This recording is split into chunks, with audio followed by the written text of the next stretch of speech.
Good day, everybody. Here are 2 helpful hints for you to know before riding out on your newly installed hydraulic disc brake calipers. First, make sure your rotors are wiped clean with a rag of rubbing alcohol. Next, you want to do what's known as a bed-in process. We're going to wear in the new brake pads. This ensures the best performance. This process heats up the brake pads and rotors, depositing an even layer of pad material onto the braking surface of the rotor. This layer optimizes braking performance.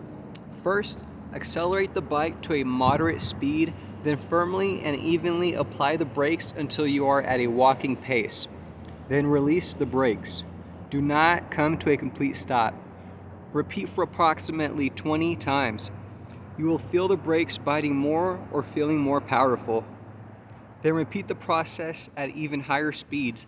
Lastly, allow the rotors to cool and brake material to set prior to any additional riding or braking. I'm going to attempt to show a demonstration by putting my phone into my chest pocket. Hopefully the view is good. Alright, we're going to speed up to about 20 miles per hour and then sudden brake.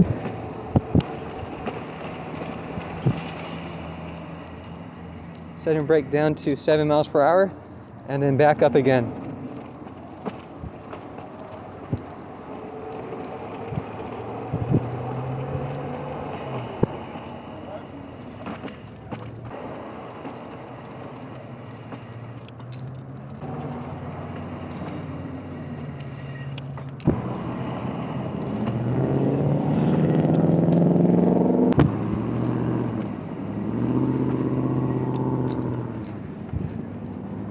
And just keep on repeating that process for 20 reps.